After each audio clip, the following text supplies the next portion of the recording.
Yo, what is going on, guys, and welcome back to another Genshin Impact video. Now, today's video is a little bit different than my usual ones. I don't have like a nice little script that I have taken my time to write or anything. I just wanted to ramble on for a little bit and talk about this topic because I don't really have a better way to talk about it, and that is comparing DILUC to CHILDE. This is a question that I have gotten a million times on stream, and so I finally wanted to talk about it and give you guys my thoughts on who do I think is better, is one better than the other, and which one you should pull for if you want to pull on the standard banner for DILUC or if you want to pull on the event banner for CHILDE. So I've taken the time here to still write out a pros and cons list with you guys, so I kind of wanted to go over it and each of the points and give you guys my opinions on why I think so. So let's just start off with the pros. And the first one and the most apparent one is that obviously he is a Claymore user. Now the thing about him being a Claymore user is that as an archetype, his weapon is already pretty strong. I would say it's the strongest weapon type in the game right now. Second would probably be Catalyst, and third would be Sword. So the benefits that come with being a Claymore user is the fact that you can use your weapon to break ores, so it's really good for exploration and farming. Another thing is that even when you're fighting an enemy of matching shield types, or enemies through shields, like Abyss Mages and stuff, you can still deal a decent amount of damage because you do a lot of damage per hit. Another thing is that because he is Pyro and he has a Claymore, he can actually hit enemies and flinch them when they're using a shield, which is really strong. And because he's a Claymore user, he can use the Wolf's Gravestone, which is one of the best weapons, if not the best weapon in the game right now. And the thing about it that is probably the most underrated part is the fact that this attack bonus that you get applies to your whole party. So not only are you making yourself stronger, you're making your entire team stronger, which in turn, if they're supporting you, makes you even stronger. So it's like a pretty good return on investment. And this just kind of comes for...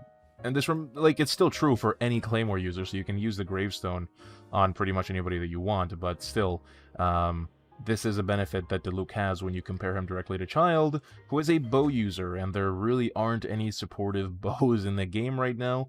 All of them just kind of benefit you, and only you, so... The second thing that is a huge pro for him is that he is a Pyro main DPS, so he can easily fit into almost any team comp and still be incredibly strong. You could use a Melt setup, which is very strong, you could use a Vaporize setup, which is amazing, and you can even use Overload, which is the type of setup that I have when I play with my DILUC personally. Another thing is that he is very easy to build. He has one definitive artifact set that benefits him in every possible way, and that is the Crimson Witch of Flames. The point is that even with a forced artifact set, you can just get to 73% pyro damage, which, you know, since you deal 95% of your damage as pyro, it's just basically you doing 73% more damage, which is amazing. So that's it. All you have to do is get that, and you're pretty much good to go. Another benefit that DILUC has is that the Ascension passive that he gets is crit rate. So because he gets crit rate per level, it actually makes it very easy for you to build him. You don't really need insane rolls on your artifacts. I mean, all of my artifacts are only half decent. They have 2 bad rolls and 2 good rolls. And I can still breeze through pretty much the entire game without any issues whatsoever. If you guys were watching my stream, CHILDE, this boss that is like wrecking everybody, this was a friggin' cakewalk, you know? So you don't really need insane rolls on your artifacts, you just need them to be at least half decent, and you're pretty much good to go. And just in line with that, another point that I had to put in here is that he's really strong. He has really good sustained damage with his Pyro enchantment. He has great burst damage with his ulti, and the fact that you can do so many Claymore attacks in a row with his E resets. He's just a really good character overall. Another huge benefit that he has is that he does not need Constellations. Like, he is strong enough as is. My DILUC is 0 Constellation. His Constellations all just give you more damage. They just make you even stronger, but you don't need them. Like, you really do not need them whatsoever. Like, if you get this one, great, it's gonna feel good, but it's not gonna elevate your gameplay to the next level. Like, you don't need that at all. That is a really big pro, especially for a 5-star. Another thing is, and the last point here, is that he's very satisfying to play. This obviously is personal taste, but that for me is a pro. That is why he is so good. Venti, I'll give you guys an example, and Keqing especially. Keqing is really good. Tier-wise, she is very strong. but I really do not enjoy playing Keqing anymore. I played her a lot, and the more I played her, the more I disliked her, to be honest. But DILUC is not like that for me. So this is, like I said, this is all up to personal preference and up to your taste. But to me, he is very, very satisfying to play, and that is the main reason that I play him. He could probably be dog shit, and I would still find a way to make him viable enough for me to use him, because I just like the way that he feels to play. There aren't a lot of characters that aren't as satisfying, but I just wanted to bring that point to you guys. Okay, so now let's get into the cons. The first thing that I wrote as a con is that he is selfish. He has zero value when he's not on the field. Whenever you're not, actually with him and attacking him, he brings nothing to the table. He doesn't do jack shit for your team. He's not really a good support. The only thing I could possibly think of is that if you're running a pyro support like Bennett, he can generate energy for him because he has his 3 charges of his E, so you can just hit enemies multiple times and get a bunch of energy. So that's really it. He does nothing. Like, if he's not on the field attacking, he's not doing jack shit, which, kind of sucks because you would want your team to be able to contribute something at least. Another thing that is really bad is that he's pretty vulnerable. He has no lifesteal, he has no shields, he has no health regen, he has no HP scaling, no defense scaling, nothing, nada. He's a main DPS glass cannon. And that is unfortunate, but that's okay. The problem is that because he's pyro, and you guys know exactly where I'm going with this, he sets the grass on fire, and look at how fast he ticks down his own health. If I'm sitting here attacking a Hilichurl and doing my combo, I already tick down 2k of my health just sitting there. So he constantly hurts himself and applies pyro, as you see, to himself, and that makes you vulnerable to overload procs from random-ass Hilichurl archers or Electro Fatui, and that can knock you back, send you flying, it could throw you off a cliff and instantly kill you, you can't recover in time, or it can honestly, most of the time, just interrupt your combo, so it'll completely destroy your DPS window, and prevent you from getting your ulti from a little bit more energy that you needed. It's just really annoying, and if you've played a lot of DILUC, you'll know exactly what I'm talking about, so that is a really big letdown. You constantly need to keep healing him, and if you don't have a healer like Barbara or Chi-Chi to just constantly have that buff around you to heal you as you take damage, it can be pretty annoying. Another thing in that same regard is that he has no range, okay? A lot of the times, you will glitch enemies into unreachable places, especially in domains, and you'll have no way of hitting them, so you're completely useless. You have to either swap to a ranged character if you have one, or just, I don't know, jack off until you get your ulti or something, or the enemy decides to teleport back into the map so you can kill them. And a lot of times, if you're not running a ranged character in your party, like Fischl or something like that, if you're running Beidou or Xingshu, what'll end up happening is that a lot of times you'll have to climb up pillars, like Hilichurl pillars, to knock enemies down or fight them, which is just unfortunate. It's annoying to have to do that. I know it's a, small detail, but if you do a lot of exploration, you will run into this issue a lot. If you're running any farming routes, you will run into this issue quite often, so it is still a downside. Even if it's not that important, it's still a downside that you have to take into consideration. The fourth point that I have here on the cons list for DILUC is that as of right now, which is patch 1.1, the first half, so we don't even have Zhongli or his weapon banner yet, there aren't a lot of good options for weapons. So you pretty much have the Amunis, and that's it, because the Serpent Spine works. It's okay, but it's not the best by any means. So usually you will just have to end up using the Amunis, or if you're a whale, you can get the Wolf's Gravestone. Now I put this in my pros, but there's also a con because this is, not everybody has a gravestone. So you're pretty limited, and most of the other weapons in the game don't really benefit you at all. So you have the Serpent Spine from the Battle Pass as your main option if you don't want to use the Amunis, but the Amunis is just way, way better. Now, in the future, we will be getting this greatsword, the Unforged, which is going to be pretty strong, so this is also going to be another option. But as of right now, it isn't in the game, so it's not really an option, and even when it comes out, this weapon is probably going to be better for other characters like Xinyan or Beidou. And last thing on the cons list is the fact that he is a standard banner vanilla 5-star, so getting him is pretty rare, it's pretty difficult to get a hold of him, and getting his Constellations is a pipe dream, essentially.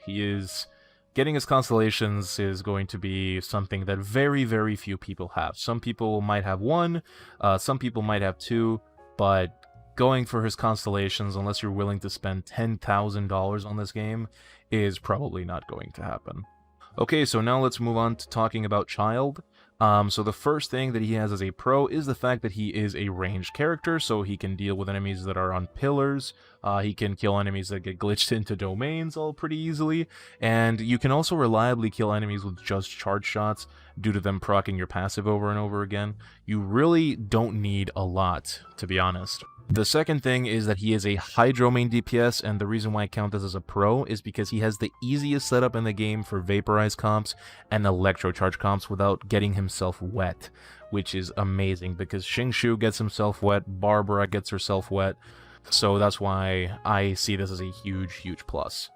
Another point that makes him very good is the fact that he is flexible, so he can be a main DPS, but he can also be a nuke support in the same way that you use Mona. And he can also just be a secondary DPS. His passive talent also improves your whole party's basic attack, which is really good in a lot of situations. Like if you are using him as an off support, he just, for free, he just makes your main DPS stronger. He just makes his auto attack stronger. You can also boost up your other supports' damage, like for example Jean, who has to auto attack to heal you, or if you're using Fischl for damage. It's just really good. Or if you're using Beidou as your secondary DPS, he just makes them stronger. He is also incredibly strong by himself. I said this for DILUC, so I have to mention this as well. The reason why we're making this comparison is because they're both just such strong units. His ult is like retardedly powerful, and his AoE capabilities are amazing. The fact that he can deal with mobs with such ease, the more enemies, the faster they die, because they constantly proc his passive off of each other. Another thing that I have to give Childe points for is the fact that he has a very flexible arsenal. There are a lot of really good viable weapons for him to choose from. You have really high tier weapons like the Skyward Harp and the Rust, but you can also use something like the Stringless, or you can use something as basic as a Raven's Bow. Where's my Raven's Bow? There it is. You can use something as basic as the Raven's Bow, or if you have a couple of coins to spend in the shop, you can get the Black Cliff Bow. You can also get the Battle Pass and get the Viridescent Hunt. There's just a bunch of really good options. Another thing that I have here written down as a pro is that I consider him free-to-play, quote-unquote friendly. And the reason for this is because he's on a banner and he's a 5-star, you have a much higher chance of getting your hands on Childe than, say, DILUC, because DILUC is in a loot pool of a million different units and weapons, while on the character banner you cannot get 5-star weapons, which severely lowers the 5-star pool, and he has a huge chance to drop. So if you ever want to try and go for him, it is a lot more possible to get your hands on him and his Constellations when you compare him to DILUC, or any other vanilla 5-star for that matter. And another thing that I am also going to say here is that he is very satisfying to play. He is super flashy, his attacks feel amazing, his melee stance change is a lot cooler than I honestly thought it was going to be. The fact that he swapped between, like, daggers, a spear, and then his ultimate is just, it's just really good, okay? He just feels really good to play, and that is why I love playing him. So I'm going to put this down because I think this kind of stuff really matters. Okay, now let's move on to the cons. He is a Hydro main DPS, which is a double-edged sword, so it has its pros and it has its cons. Now, here's the thing. As of 1.1, the current supports for Vaporize comps, which are mainly Sean and Bennett, are alright, but they're not amazing. Like, there's no Pyro Fischl in the game, and there's no Hydro Bennett in the game. So there's no, you know, the equivalent of those units for other elements doesn't exist quite yet. So his potential is capped at the moment, to be honest. Another thing in that same vein is that the team comms that you can make with him can be pretty amazing. But they have to be very specific, and you need to have, you know, Sucrose is the best in slot support for him. Xiangling is an acquired taste, to be honest, and Bennett isn't as good for proccing Hydro on a lot of enemies, so even though Bennett is amazing, might not be as amazing as you might think, because it's just difficult to pull those things off. He can't really make use of Chongyun or Diona's cryo capabilities because they just get frozen, but you can't really break them out of shatter reliably. It's just awkward. It's awkward making a team comp around him, and you need very specific units to make a super optimized team, and I just don't think they exist in the game yet. If there was ever a electric healer, oh my god, he would be amazing. Because that way you could have an overload comp as well, or sorry, an electro charge comp as well as a vaporize comp in one. You know, we just need we need different units to come out, and we need to try out different things on him. So that is a con right now. Another thing is that constellations do make a difference.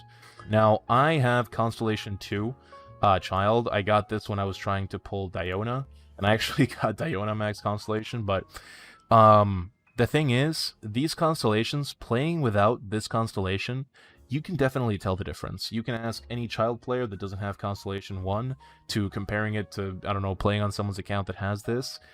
It is pretty noticeable. The cooldown does really help. This basically lessens the need to have a secondary DPS on your team. So it's pretty important. And this, oh my god. Whenever you kill an enemy affected by your ulti, you get elemental energy.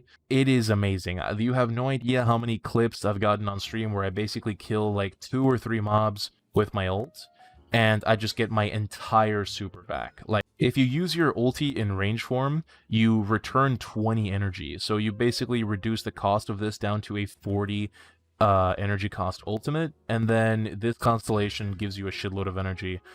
It is amazing. It feels absolutely amazing to just get your entire ulti back of killing like 2 mobs. So this does make quite a bit of a difference. And obviously if you're going for Constellation 6, you're going to be using this more than anything else. But you don't need Constellation 6. They'll talk about his constellations in another video. But having constellations does feel good on him. It's not like DILUC where having them feels good but you don't need them at all. Here you can really tell the difference. Another thing is that he is a Hydro bow user, and the thing about Hydro as a main damage type, and also it not being on a Claymore or Catalyst, is the fact that you have horrible damage versus enemies of opposing elements with your basic attacks, even when you're in range form, and you really cannot deal with shields. That is really bad. Like, you cannot deal with people's shields, like the wooden shields or the rock shields. It is absolutely horrendous. And you cannot deal with most Fatui as effectively. You don't really do well versus Cryo Fatui. You don't really do well versus Hydro Fatui, which are healers, which are the first people you have to kill. You don't really do a lot of damage versus the Electro Hammer dudes. You don't really have a problem with the Anemo Boxers or the Pyro guys, because obviously they're Pyro, so you just clap them hella fast. But you don't really deal well with a lot of those. You don't deal well with shielded Hilichurls, and you don't deal well with Abyss Mages unless they're Pyro. So there's a lot of enemies that you don't do well against just as an archetype of having a bow on a Hydro character. So that is a really bad con. Another con, and this is probably the last one that I'm going to say, is that he's hard to build. As of 1.1, there is no Hydro damage set, so he is a lot weaker than he would otherwise be. Now, I do realize that we're probably getting one in 1.2, which is why I specified that as of right now in 1.1, we don't have one. So he is generally weaker. We have to like find other sets that can work. I have found 2-piece Noblesse and 2-piece Gladiator to work wonders for me. But yeah, there is no artifact set that's dedicated for units like him, and he also gains Hydro percentage elemental damage bonus per level, which is great, don't get me wrong, that's a really good stat, but given his kit's reliance on dealing crits, it makes him very difficult to build optimally and to have a really decent build that feels good to use, because you really need good artifact substats. You will notice the impact in your gameplay pretty much immediately. When you don't get a lot of crits when you're in melee stance, you will notice a lack in DPS. So yeah, if only he got crit rate per level like DILUC, he would be way easier to build, and you could get away with a bunch of other artifacts that really aren't as strong. But sadly, that is not the case. Okay, well, those are my pros and cons for DILUC and for Childe. But the consensus, okay, what is the conclusion? Is DILUC better than Childe? Is Childe better than DILUC? What do I think? Personally, guys, I think that DILUC is still better than Childe right now for 3 main reasons. Number 1, he has no issues dealing with any enemy in the game. The only enemy that really gives him a hard time are probably Pyro Abyss Mages. Those are the only enemies, because even Pyro Slimes, because the Claymore damage is pretty decent enough per hit, you can still kill most of the Slimes with just your auto attacks. Chances are that if you are completely free to play and you pull DILUC, he will fit into any team comp. You don't need to have any specialized team comp or any specialized units or any other 4-star or sorry, any other 5-star. He just fits in. He's just so independent. He's really strong. He doesn't really need anything else. Just slap on an Animus, just farm up a basic bitch-ass Crimson Witch set, and he's good to go. He just works out of the box. Childe is not really like that. Childe needs to have decent rolls on his artifacts. Childe needs to have a really good team comp and an objective in mind. And even then, when you do that, you are still sacrificing something. You're either sacrificing a Nemo Resonance, or you're sacrificing Pyro Resonance, or you're sacrificing, damage. You just always have to compromise with Childe, but you never have to compromise with DILUC. So we'll revisit this when a Hydro bonus set comes out in 1.2, but for now, I do think that DILUC is the better option, but that by no means says that Childe is weak. So yeah, you're not really losing out if you have Childe and you don't have DILUC, and you're not really breaking the game if you have DILUC. I think we need a Hydro Claymore. I want a Hydro Claymore user so freaking bad you don't even know. And the Anemo Claymore lolly, they got leaked a couple of while ago. But anyway, guys, those are my thoughts. Those are my opinions. I hope this answers your questions, because I get asked this question, like I said, a lot on stream, which, by the way, I do stream every day on YouTube. So if you guys want to come out and check that out, then by all means, you are welcome. So that's going to be it for me, guys. I'll leave my notes in the video description of the pros and cons in case you guys want to read through them a little bit more calmly. But that's it for me. So yeah, guys, I will see you in the next one, and take care.